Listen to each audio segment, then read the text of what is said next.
아이들의 찬양이 참 정겹죠. 예. 이 아이들이 예수 사랑하심을 찬양하는데 저도 모르게 이렇게 좌우로 이렇게 같이 화면에 나는 아이들과 같이 이렇게 좀 따라가는 그런 모습을 보았습니다. 오늘 특별히 어린이 주일인데요. 저희 우리 좌우에 계신 분들께 이렇게 인사하겠습니다. 아까 사랑을 어떻게 얘기했죠? 처음에 이렇게 하고, 두 번째 이렇게 하고, 세 번째 이렇게 했는데요. 여러분 그 마음에 드시는 그런 제스처로 옆에 있는 분들께 예수님의 마음으로 사랑합니다 인사하겠습니다.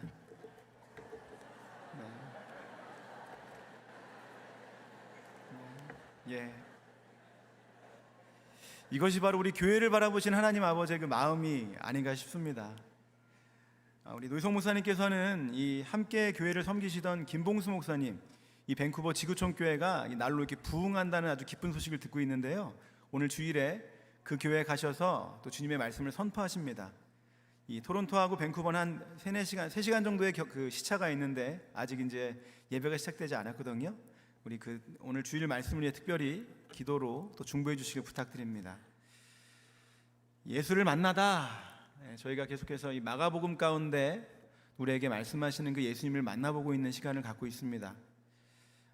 주일 말씀을 준비하면서 이 성도들에게 이 예수님을 만나게 해야 하는데 말이죠, 제 마음이 너무나도 분주해서 그런지 도무지 어떤 예수님을 오늘 이 시간에 함께 나눠야 할지 감이 잡히지 않는 겁니다.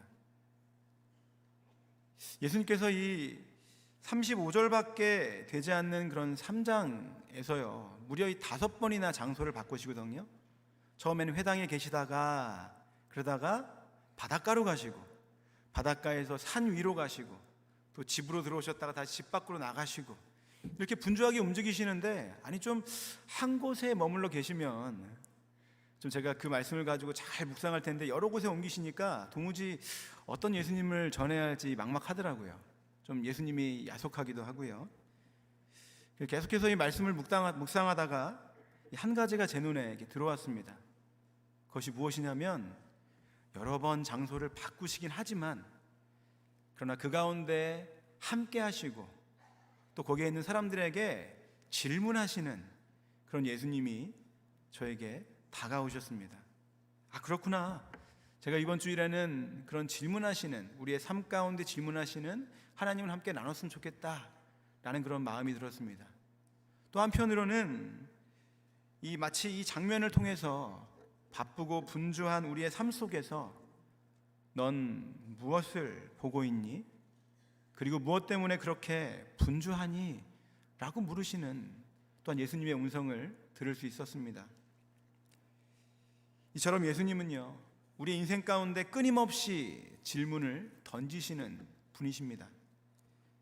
여러분의 마음은 지금 어디에 계십니까? 또 여러분의 삶 가운데 관심을 두고 있는 것은 무엇입니까? 여러분은 지금 무엇 때문에 그렇게 분주하십니까? 이종구 목사는 자신이 지은 책 질문 있습니까? 라는 책에서 인생의 근원에 대한 질문 없이 살아간다는 것은 곧 그 답을 모르는 채 살아가는 삶인데, 그런 삶이야말로 헛되고 무가치한 삶일 것은 당연하다. 끝없이 의심하는 자만이 진지하게 질문할 수 있다. 그리고 진지하게 질문하는 자만이 명쾌한 답을 얻을 수 있다 라고 말했습니다. 우리의 삶 가운데서도 계속해서 질문하시는 그 하나님을 통해 참된 자유와 참된 진리를 만나고 또 누리며 사는 저 여러분 되기를 주님의 이름으로 축원합니다. 자, 제가 한 가지 질문을 여러분께 드리겠습니다.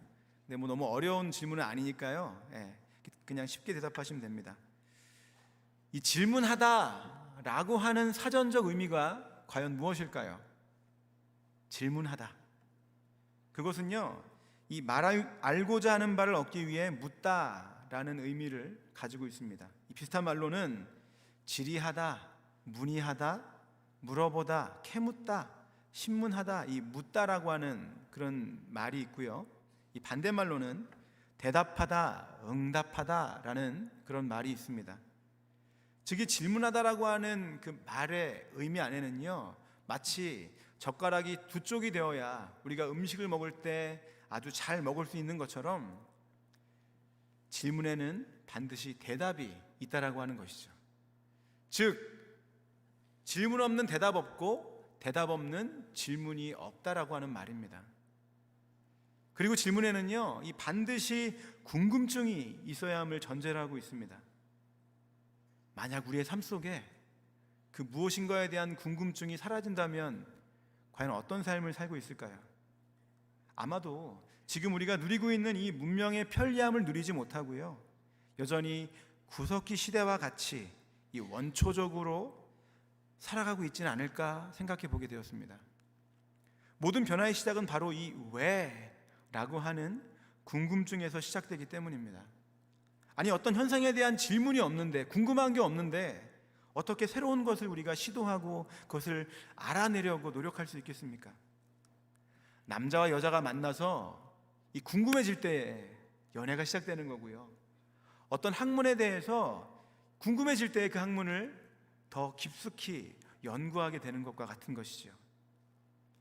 그래서 소크라테스는 이 믿기지 않겠지만 인간이 지닌 최고의 탁월함은 자기 자신과 타인에게 질문하는 능력이다 라고 말했고요, 이 아인슈타인은 질문이 정답보다 중요하다, 곧 죽을 상황에 처했고 목숨을 구할 방법을 단 1시간 안에 찾아야만 한다면 1시간 중 55분은 올바른 질문을 찾는 데 사용하겠다, 올바른 질문을 찾고 나면 정답을 찾는 데는 5분도 걸리지 않을 것이다 라고 하는 그런 명언을 남겼다라고 합니다. 그럼 또 우리에게 또 하나의 궁금증이 생깁니다. 그럼 도대체 올바른 질문은 어떻게 하는 겁니까? 이 올바른 질문은요, 먼저 사물과 사람 그리고 사건에 대한 관찰을 전제로 합니다. 올바른 관찰 없이 이 올바른 질문이 나올 수 없기 때문이죠. 사람들은요, 많은 경우에 답이 틀렸다라고 얘기하지만 사실 정확하게 얘기하면 질문이 잘못된 것입니다. 잘못된 질문을 하니까 답을 쓴 사람이 맨날 이 답을 적어내도 그 답을 맞출 수가 없는 것이죠. 어떤 한 사람이 있습니다. 그런데 이 사람은요, 이 평소에 다른 사람들이 생각하는 것과는 늘 다르게 생각하는 그런 괴짜인 거예요. 그런데 그 사람과 친한 사람이 그 사람의 집에 놀러 가게 되었습니다. 그래서 인터넷을 사용하려고 하니까 이 와이파이 패스워드를 넣으라고 하는 거예요. 그래서 이제 물어봤죠. 여기 와이파이 패스워드가 뭡니까? 그랬더니 말하는 말이, 괴짜가 말하기를 1, 2, 3, 4, 5, 6, 7, 8이라고 얘기하는 겁니다. 너무 쉽잖아요. 1, 2, 3, 4, 5, 6, 7, 8.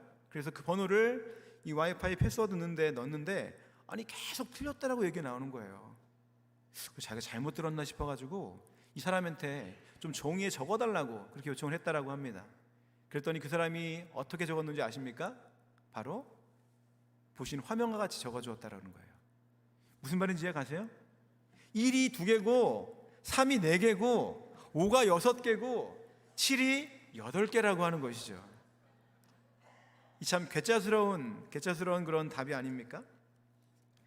이 조금 황당한 이야기이지만 이 사람의 평소 아주 이 독특함을 알고 있는 사람이라면 충분히 한번 생각해 볼 수 있는 그런 답이라고 하는 것이죠.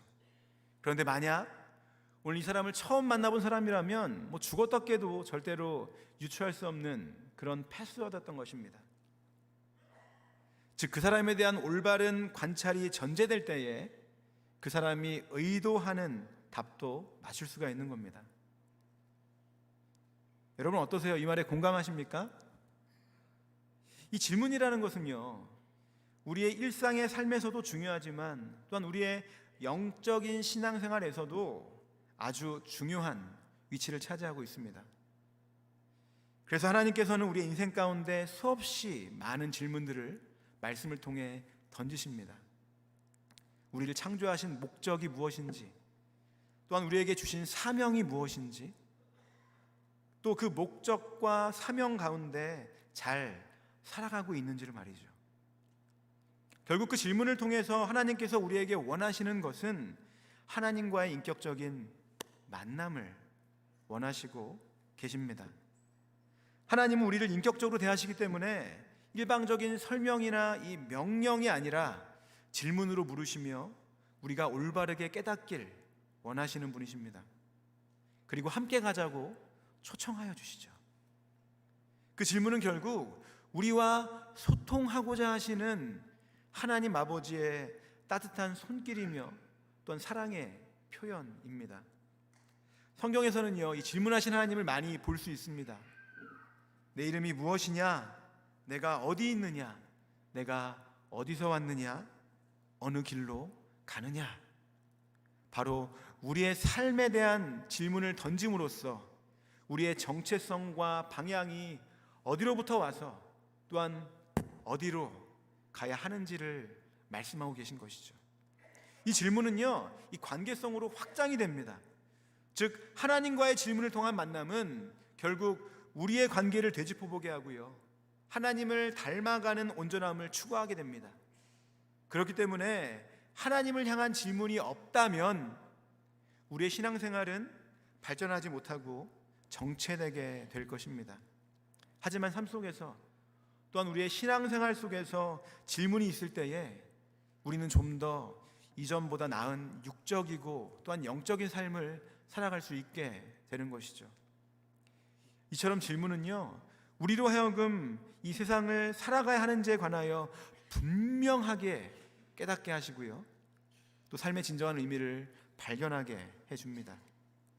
하나님은 그 질문 가운데 첫 번째, 본질을 파악하는 질문을 던지십니다. 3절과 4절 말씀입니다. 예수께서 손 마른 사람에게 이르시되 한가운데 일어서라 하시고 그들에게 이르시되 안식일에 선을 행하는 것과 악을 행하는 것, 생명을 구하는 것과 죽이는 것 어느 것이 옳으냐 하시니. 이 마가복음에서요, 예수님은 이 회당에 이 3장이 나오기 전까지 3번 방문하십니다. 첫 번째는 이 공생애를 시작하시고 광야에서 시험을 받으신 후에 갈릴리에서 이 복음을 전파하시면서 그들의 제자인 어부들을 부르십니다. 그때 부르심을 받고 나온 제자가 바로 이 베드로와 안드레 그리고 요한이죠. 그들과 함께 이 회당에 바로 안식일에 들어가셨습니다. 마가복음 1장 21절입니다. 그들이 가버나움에 들어가니라 예수께서 곧 안식일에 회당에 들어가 가르치시매. 처음에 예수님께서는 회당에 들어가셔서 하나님의 말씀을 가르치셨습니다. 그분의 말씀은 이전에 이 바리새인들과 서기관들이 가르치는 것과는 전혀 다른 권위 있는 하나님의 말씀이었습니다. 그리고 이 회당에 있는 귀신 들린 사람을 꾸짖어 이르시면서 귀신을 향해서 잠잠하고 그 사람에게서 나오라 라고 하시면서 권위 있는 말씀으로 귀신을 쫓아내시죠. 그 일로 인해서 이 예수의 소문이 온 갈릴리 땅에 퍼지게 됩니다. 지금도 그 하나님의 권위 있는 말씀이 우리의 삶을 고치시고 회복하는 놀라운 능력이 있음을 여러분 모두 믿으시기 바랍니다. 그리고 두 번째로 이 제자들과 함께 전도행을 하시며 이 여러 회당에서 전도하시고 또한 귀신을 쫓아내시는 사역을 하십니다. 1장 39절입니다.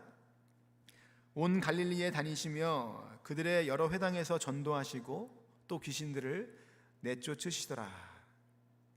이제 다시 세 번째로 예수님께서는 이 안식일에 회당에 들어가셨습니다. 그리고 이 회당 한쪽 구석에 있는 한 손이 마른 손 마른 자를 보셨습니다. 그리고 반대편에는 예수를 고발하기 위하여 회당에 들어와 있는 바리새인들도 보셨습니다. 그 바리새인들은 예수가 이 안식일에 이 손 마른 자를 어떻게 하는지 그렇게 뚫어지도록 보고 있었던 것이죠. 아마 이 바리새인들에게는요, 그 예수님의 등장이 썩 반갑지는 않았던 것이죠. 왜냐하면 예수가 이 자신들이 누리던 이 종교적인 특권을 다 빼앗아갔다고 생각했기 때문입니다. 이 계속해서 들려오는 사람들을 고치고 또한 귀신을 내어 쫓았다라고 하는 그 예수의 소문이 그들의 마음을 강팍하게 만들었을 것이고요. 또 어떻게 하면 저 예수를 내가 죽일 수 있을까? 그렇게 예수 죽이기를 이 모의하는 지경에까지 그들을 만든 것이죠. 더군다나 이미 그 바리새인들은요, 이 안식일에 밀밭 사이로 지나다니며 그들의 배고픔을 해결했던 제자들의 그 행동을 보면서 아니 어떻게 너희가 안식일에 하지 말아야 할 행동을 하는가? 라고 그들을 정죄하였는데, 그 정죄의 말씀을 듣고 예수님께서 다윗의 그런 이야기를 하시며, 다윗 또한 이 안식일에 제사장 외에 먹으면 안 되었던 진설병을 그 먹었던 것을 예로 드시면서, 안식일은 말이야 사람을 위하여 있는 것이 아니라 안식일은 사람을 위하여 있는 것이지 사람이 안식일을 위하여 있는 것이 아니다 라고 하는 그런 꾸중을 오히려 예수로부터 들은 상황이었기 때문에 더 그 반감이 커질 수밖에 없었던 것이죠. 그래서 무엇이든지 간에 이 꼬투리를 잡아서 내가 저 예수를 죽게 만들리라, 그런 악한 마음이 그들의 마음 가운데 가득 있었다라고 하는 것입니다. 그 상황 가운데 예수님께서는 이 손마른 자를 바리새인들이 더 잘 볼 수 있도록 중앙으로 나오라고 말씀하십니다. 그리고 이후에 바리새인들에게 이렇게 질문하십니다. 3장 4절입니다. 안식일에 성을 행하는 것과 악을 행하는 것, 생명을 구하는 것과 죽이는 것, 어느 것이 옳으냐? 여러분, 과연 예수님께서는 이 질문을 통하여 무엇을 말씀하기를 원하셨을까요? 이 질문에 등장하는 중요한 키워드가 두 개 있습니다. 하나는 안식일이라는 단어이고요, 또 하나는 이 선과 악으로 규정된 생명을 구하는 것과 죽이는 것입니다. 그러면서 이 두 가지 중에 어느 것이 옳으냐라고 하는 질문을 던지시는 거예요. 이 질문의 본질이 무엇일까요? 사람을 구하는 것과 죽이는 것이 본문의 이 질문의 본질인 것이죠. 결코 안식일이 아닙니다. 그런데 이 바리새인들은 본질이 아닌 이 비본질에 얽매여져 있기 때문에 아주 중요한 것을 완전히 망각하고 있었다라고 하는 것입니다. 그들은요, 이 오직 안식일이라고 하는 그 율법에 완전히 사로잡혀 있어서, 그렇기 때문에 그들의 질문은 우리가 안식일에 무엇을 하지 않으면 돼야 하는가, 우리가 안식일에 무엇을 하지 말아야 하는가 하는 그 질문에 사로잡혀 있었고요. 그러나 예수님께서는 우리가 무엇을 해야 하는가에 있었다라고 하는 것입니다. 이 질문은요, 그런데 그들은 아예 하지 않는다, 하면 안 된다 라는 답을 이미 정해놓고 바리새인들이 예수님의 그 질문 가운데 귀를 막고 있었다라고 하는 것이죠. 우리의 삶 속에서도요, 이런 실수를 범할 때가 참 많은 것 같습니다. 여러분, 우리의 삶 속의 본질은 무엇이고 비본질은 무엇입니까? 본질은요, 오직 복음 대신 예수 그리스도이십니다. 그리고 비본질은 예수 그리스도를 제외한 모든 것이 다 우리의 삶 가운데 있는 비본질인 거예요. 로마서 14장 18절입니다. 우리가 살아도 주를 위하여 살고 죽어도 주를 위하여 죽나니 그러므로 사나 죽으나 우리가 주의 것이로다. 아멘. 여러분, 그렇습니다. 우리의 죽고 살고 하는 것, 그것은요, 우리의 욕심을 따라서 길면이 100년인 이 세상 속에서 서로 아웅다웅하면서 그렇게 자신의 이름을 남기기 위해 살아가야 하는 것이 아니라, 주를 위해 살아도 내가 살고 죽어도 주를 위해 사는 그런 삶을 살아가야 한다라고 하는 것을 우리에게 말씀하고 있다라고 하는 것이죠. 왜냐하면 우리의 시작은 바로 하나님으로부터 시작되었기 때문입니다. 많은 사람들이요, 이 닭이 먼저냐 달걀이 먼저냐 라고 하는 것을 가지고 싸웁니다. 근데 여러분, 그게 왜 닭이 먼저든 알이 먼저든 무엇이 중요합니까? 닭이든 알이든 그것을 창조하신 분은 바로 하나님이신데요. 사랑하는 성도 여러분, 우리의 삶 속에서도 이 본질이 아닌 비본질로 서로 상처 주고 또 아프게 하는 일을 이제 그만 멈췄으면 좋겠습니다. 우리가 한 걸음 뒤에서 그 질문을 생각해 보면요, 사실 이 바리새인들에게 던지신 질문만큼 참 질문 같지 않은 질문이 없습니다. 당연히 선을 행해야 하는 것이죠. 당연히 사람을 살리는 행위를 해야 하는 것이죠.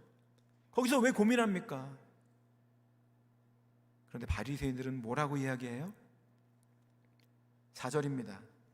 그들이 잠잠하거늘. 무엇이 그들로 하여금 잠잠하게 합니까? 그들의 체면이, 그들의 자리가, 그들의 교만이, 그들의 자존심이 그들로 하여금 잠잠하게 한 것입니다. 바리새이들은요, 이 잠잠했지만 사실 그 잠잠함 가운데 본질을 파악하신 하나님의 질문을 들으려고도 하지 않고요, 오히려 그 음성을 거부한 것입니다. 혹시 우리의 모습이 그렇지 않습니까? 가정에서 내가 아버지라는 이유로 자식들에게 또는 아내에게 무조건적인 복종을 강요하고, 또 직장에서 내가 상사라는 이유 하나만으로 잘못된 결정인 줄 알지만 체면 때문에 계속해서 밀어붙이고, 또한 교회에서 내가 장로요, 집사요, 권사라는 이유 때문에 초신자나 또는 믿음이 연약한 자들을 그렇게 살면 안 돼, 이렇게 훈계하고 또한 그들을 가르치려고 하고 있지는 않습니까? 혹시 그러한 모습이 우리의 삶 가운데 있다면 우리 인생 가운데 그리스도인으로서 올바르게 살아가는 삶의 본질이 무엇인지 물으시는 그 주님의 질문을 다시 한번 깊게 되새겨봐야 할 것입니다. 두 번째, 관계를 묻는 질문을 던지십니다. 예수님께서는요, 이제 산을 내려와서 한 집에 들어가셨습니다. 아마 계속해서 예수님을 쫓아오던 무리를 피해서 잠시 집에 들어가 쉬기를 원하셨던 것 같아요. 생각해 보십시오. 회당에서, 바닷가에서, 또 산 위에서 계속해서 어떤 예수의 소문을 듣고 많은 무리가 정말 예수님을 쫓으면서 나를 고쳐달라고, 나를 회복시켜달라고 얘기하시는데, 물론 그들의 그 부르짖음 가운데 다 응답하셨지만 우리와 똑같은 육체를 입으신 예수님께서 얼마나 피곤하셨겠습니까? 그래서 한 집에 들어가셔서 쉬기를 원하셨던 거죠. 그런데 그 집에서 말이죠, 그 이전 장소에서 경험하지 못했던 그런 두 가지 일을 접하게 됩니다. 첫 번째는 친족에게 미쳤다 하는 그런 소리를 듣게 되시고요, 또한 서기관들에게 이 귀신을 조정해서 귀신을 쫓아낸다라고 하는 그런 오해를 또한 받게 되십니다. 바로 그때에 예수님께서 서기관들에게 이렇게 질문하십니다. 23절입니다. 사탄이 어찌 사탄을 쫓아낼 수 있느냐? 이 질문이 의미하는 것은 무엇일까요? 사탄으로는 사탄을 쫓아낼 수 없다라고 하는 것입니다. 결국 이 악으로는 악을 이길 수 없다라고 하는 거예요. 보통 이 영화나 이 판타지 소설, 그런데 보면요, 이 악한 영을 물리치기 위해 어떻게 해요? 더 악한 영을 막 불러내어가지고 그 역한 영을 쫓아냅니다. 그런데 그건요, 그냥 영화나 또 소설이니까 가능한 얘기지 결코 우리의 현실에서는 일어나지 않는 그런 허무맹랑한 일입니다. 설사 우리가 이 악한 것을 쫓겨냈다라고 하기 느껴지는 때도 있겠지만요, 그게 정말 우리가 그것을 몰아낸 겁니까? 아닙니다. 오히려 더 악한 것이 우리 안에 들어온 것을 의미합니다. 우리 누가복음 11장 24절 26절 함께 읽겠습니다. 시작.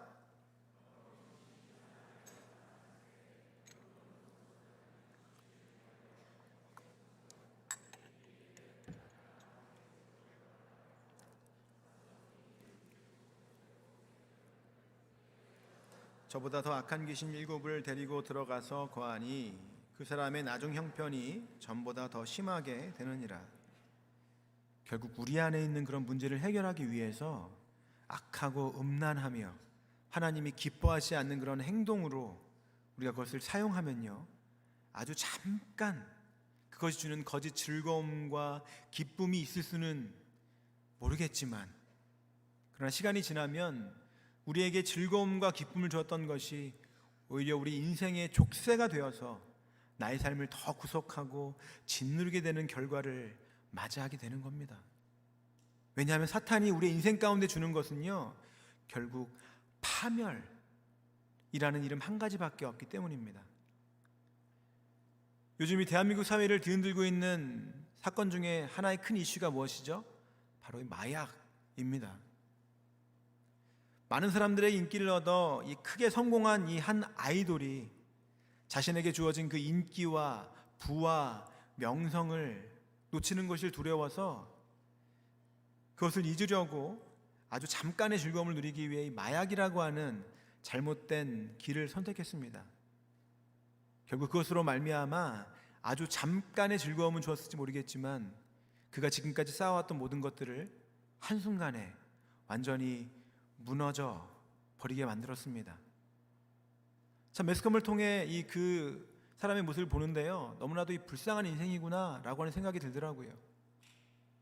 그런데 후회해봤자 이미 늦은 것이죠. 그렇다면 우리는 과연 어떻게 살아가야 하는 것일까요? 제가 고등학교 때 좋아했던 그 가수 중에 이 G.O.D라고 하는 그런 가수가 있습니다. 지금 웃으시는 분들은 아마 그때 그 시절 가운데 함께 또 있던 분 같은데, 그 가수가 부른 노래 중에 촛불 하나라고 하는 그런 노래가 있습니다. 제가 지금 그 가사를 잠깐 여러분께 읊어드리겠습니다. 너무 어두워 길이 보이지 않아 내게 있는 건 성냥 하나와 촛불 하나. 이 작은 촛불 하나 가지고 뭘 하나. 촛불 하나 견다고 어둠이 달아나나. 저 멀리 보이는 화려한 불빛, 어둠 속에서 발버둥 치는 나의 몸짓. 불빛 향해서, 저 빛을 향해서 날고 싶어도 날 수 없는 나의 날개짓. 하지만 그렇지 않아.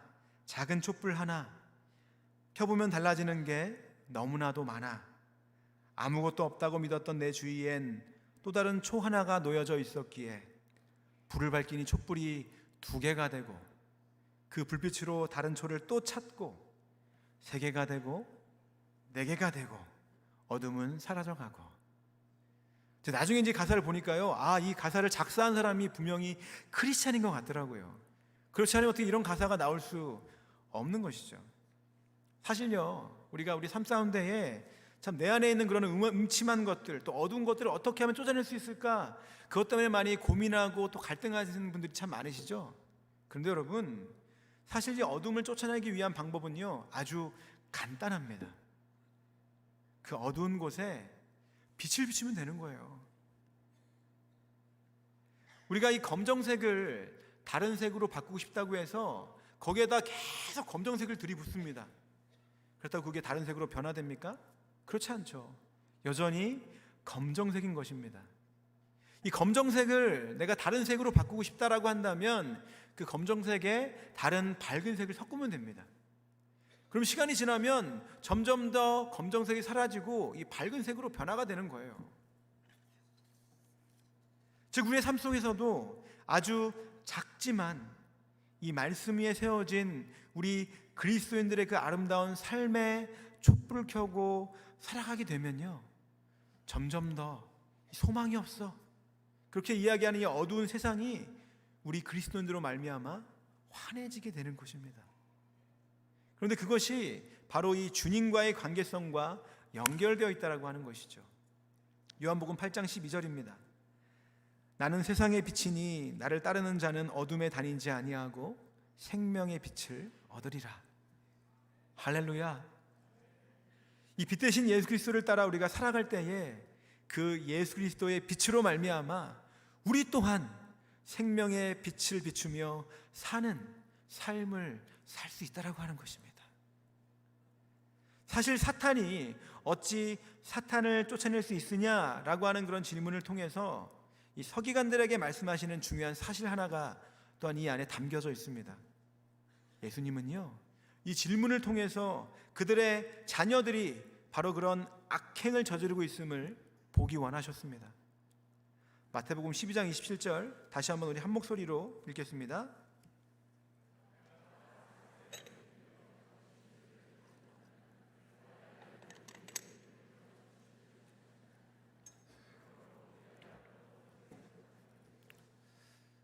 즉, 이 질문을 통해서요, 그 당시 기득권을 누리고 있던 이 종교 지도자들의 이 악행과 또한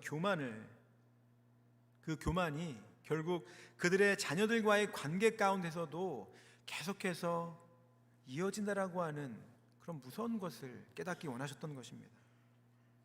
지금 그들이 예수에게 따지듯 묻고 있는 귀신을 불러내어서 귀신을 쫓아낸다라고 하는 것이 실제로 그들의 자녀들이 귀신을 불러내어서 점을 치고 또한 기적을 보이는 일들을 바로 너희들의 자녀가 지금 그것을 행하고 있다라고 하는 것을 바라보기 원하셨다라고 하는 것이죠. 그러면서 그 악한 행위에서 돌이켜서 주님 앞에 회개함으로 나아올 때에 자비가 풍성한 하나님께서는 너희의 모든 죄들을 용서하시고 너희 역시 하나님의 그 자녀가 되는 놀라운 권세를 주실 것이다라고 하는 것들을 이 간절한 외침을 통해서 그들에게 이야기하고 계셨다라고 하는 것입니다. 또한 이 글을 읽는 우리에게도요, 역설적으로 사탄으로는 사탄을 쫓아낼 수 없으니 오히려 우리가 그 상황 가운데 빛을 발하여서 어둠을 몰아내는 삶을 살아가거라. 너희가 하나님의 사람을 밝히 드러내어서 빛이 어두움을 이긴다라고 하는 그런 예수 그리스도의 그 승리를 삶 가운데 증거하며 살아가라 라고 하는 것들을 또한 우리들에게 또한 말씀하고 계신다라고 하는 것입니다. 그런데 그 마음에는요, 우리를 바라보시는 하나님의 이 마음이 담겨져 있는 말씀 속에서 그 참된 의미를 찾을 수 있습니다. 시편 2편 7절입니다. 너는 내 아들이라 오늘 내가 너를 낳았도다. 마가복음 1장 11절입니다. 너는 사랑하는 내 아들이라 내가 너를 기뻐하노라. 스바냐 3장 17절입니다. 그가 너로 말미암아 기쁨을 이기지 못하시며 너를 잠잠히 사랑하시며 너로 말미암아 즐거이 부르며 기뻐하시리라. 마태복음 28장 20절입니다. 내가 세상 끝날까지 너희와 항상 함께 있으리라. 이것이 바로 하늘 아버지가 우리를 바라보시는 그 마음인 것입니다. 결국은 이 나와 하나님과의 관계가 무엇인지 다시 한번 상기시키시면서 말씀 가운데 거하며 믿음으로 살아갈 때에 우리의 인생 가운데 비록 많은 어려움과 시험과 환난이 닥쳐올지라도, 그러나 우리가 어떤 존재인지를 분명하게 깨달을 때에 우리를 사랑하신 그 하나님의 사랑으로 말미암아, 또 우리를 어떤 존재인지 부르시는 그 하나님의 음성으로 말미암아 우리가 세상을 아주 넉넉히 이기며 사는 삶으로 그렇게 살아갈 수 있음을 우리에게 말씀하고 계신 것입니다. 그리고 거기에서 끝나는 것이 아니라 바로 그런 삶을 살아가는 우리들의 모습을 통해서 하나님께서 영광을 받으시는 그런 삶으로도 살아가게 될 것이라는 것을 약속하여 주십니다. 마태복음 5장 16절입니다. 이같이 너희 빛이 사람 앞에 비치게 하여 그들로 너희 착한 행실을 보고 하늘에 계신 너희 아버지께 영광을 돌리게 하라. 세 번째, 관점을 바꾸는 질문을 던지십니다. 33절 말씀입니다. 누가 내 어머니이며 동생들이냐? 여러분, 이 말씀은요, 사실 그 이단들이 자신의 거짓 교리에 빠지게 하기 위해서 사람들을 미혹하게 할 때 많이 쓰는 그 성경 말씀입니다. 바로 이렇게 말이죠. 이 말씀을 딱 말씀하면서 예수님께서 뭐라고 하셨어? 자신을 낳아준 이 어머니와 동생들을 보시며 이 누가 나의 어머니고 누가 나의 형제냐? 그들은 나의 진정한 어머니도 아니고 형제도 아니더라고 말씀하지 않으셨냐? 그러니까 이 피로 연결된 육신의 가족들은 말이야, 하나도 중요하지 않아. 영적으로 맺어진 가족이 진짜 하나님 안에서 가족이지. 그러니까 그들을 버리는 것에 대한 이 죄책감을 전혀 가질 필요 없어. 이 영적인 가족인 우리와 이제 앞으로 함께 가는 거야. 이렇게 말이죠. 그런데 그렇게 받아들인 사람은요, 예수님의 말씀을 완전히 잘못 오인한 사람입니다. 아마 여기 계신 분들 중에, 아니 목사님, 그런 하나님의 말씀을 그렇게 받아들인 사람이 어디 있습니까? 라고 반문하시는 분도 계실지 모르겠는데요, 안타깝게도 꽤 많이 계십니다. 우리가 이단처럼 이 하나님의 말씀을 우리가 듣고 싶은 대로만 듣고 우리가 받고 싶은 대로만 받으면요, 얼마든지 하나님의 이 말씀 가운데에 다른 부분들도 잘못 해석해서 그렇게 우리가 사용할 수 있다라고 하는 것입니다. 이 말의 참된 의미는 결코 혈연을 무시하거나 부정하라 라고 하는 의미가 아닙니다. 33절 35절과 말씀과 같이 대답하시되 누가 내 어머니이며 동생들이냐 하시고 둘러앉은 자들을 보시며 이르시되 내 어머니와 내 동생들을 보라. 누구든지 하나님의 뜻대로 행하는 자가 내 형제요 자매요 어머니니라. 즉 이 대답을 통해서 오히려 가족과 형제의 의미를 더 넓고 깊게 확장시켜 주신 것입니다. 지극히 제한된 이 가족의 개념에 매여서 우리가 주님의 그 큰 일을 소홀히 하거나 또한 하나님 아버지의 그 큰 사랑을 품지 못하는 이 우리들의 잘못을 일깨워주는 말씀인 것입니다. 얼마 전 이 대학 부정 입시는 절대 없을 것이라고 자부하던 이 미국의 아이비리그에서요, 크나큰 이 대학 입시 그 부정에 대한 사건이 있었습니다. 많은 양의 검은 돈을 이 입시 브로커와 그 담당 교수에게 전해지게 된 것이죠. 다른 것은 몰라도요, 이 대학 입시만큼은 정말 학생들이 수고한 대로 그렇게 얻게 된다라고 하는 것을 자부심으로 가졌던 이 미국 사회를 완전히 발칵 뒤집어 놓는 사건이었습니다. 더 미국인들을 실망케 했던 것은 무엇이냐면 그 부정 입시를 지었던 사람들이요, 사회적으로도 성공한 사람들이었고 또한 많은 사람들에게 존경을 받던 사람들이었다라고 하는 것이죠. 그 사실이 평범하게 사는 사람들의 마음을 더 아프게 했었습니다. 그들이 가진 이 자신들의 이 고상한 사고방식과 어울리지 않게 행동하게 된 그 근본 원인은 어디에 있었을까요? 바로 성공만을 쫓아가는 성공 지향주의에 있었습니다. 그것이 해서는 안 될 일이라는 것을 알면서도 내 아들, 내 딸이 이 대학에 들어가고 싶어 하니까, 또는 이 대학 정도는 나와야 우리 집안에 그 위신이 서니까 라는 생각에서 이런 일들을 저지른 것이었죠. 자신의 욕심대로 할 경우에 분명히 피해를 당하는 선의의 피해자가 있을 줄 알면서도 그들은 오직 자기 자식들, 자기 가족들만 생각했기 때문에 범해서는 안 될 이런 실수를 범하게 된 것이었습니다.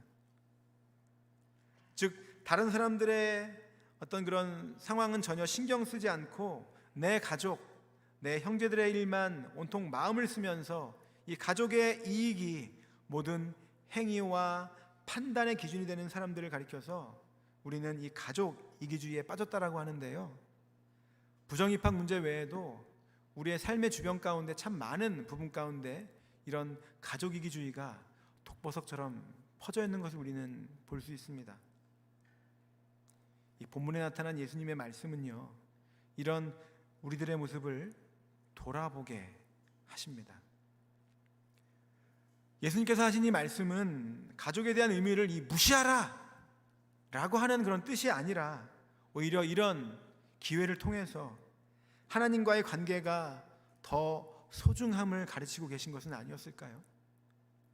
세상과 구별된 크리스찬으로서 오히려 우리와 늘 함께 있는 가족들을 보살피기보다는 하나님의 마음이 있는 곳에 우리의 마음이 있기를 원하시고, 하나님의 그 눈이 가는 곳에 우리의 눈도 함께 바라보기 원하시며, 하나님이 내미시는 그 손길 가운데에 우리의 손길을 더하시기를 원하시고요, 또는 하나님이 향하여 가고 있는 그 발길 가운데 우리의 발도 함께 그 하나님의 발길과 동행하여서 아름다운 하나님의 덕을 세우기를 원하셨던 것은 아니었을까요?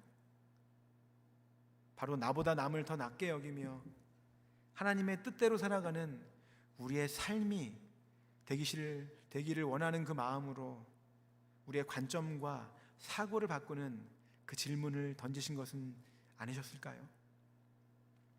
그 질문 가운데 예수님의 마음을 본받는 삶으로 우리가 살아가게 되면요, 비로소 우리에게도 오늘 말씀에서 이야기하는 것과 같이 예수님의 형제요 자매라고 하는 영광스러운 호칭을 받게 될 것을 또한 약속해 주십니다. 하나님께서 사랑하시는 우리 성도 여러분, 오늘 말씀을 통해 우리 각자에게 질문하신 하나님의 그 질문은 과연 무엇입니까? 본질을 파악하는 질문, 관계를 물으시는 질문, 관점을 바꾸는 질문을 통해 내 삶의 의미를 다시금 발견하며 오직 예수 그리스도 안에서 평강을 누리며 사는 복된 인생이 되시기를 우리 한 사람 한 사람들에게 그렇게 주님은 질문하고 계심을 믿습니다. 말씀을 마무리하겠습니다. 우리에게 물으시는 예수의 그 질문 가운데 참된 진리를 발견하고 예수를 닮아가는 삶을 살아갑시다. 아멘. 이 시간 우리 함께 기도할 때에 우리의 삶 속에 이 질문으로 찾아오시는 예수님을 통하여 우리 인생의 참된 의미를 발견하게 하시고 또 주님을 더 알게 하여 주시기를 주님 저희가 원합니다. 다시 한번 우리 인생 가운데 물으시는 그 질문을 생각하면서 주님 앞에 기도하며 나아가도록 하겠습니다.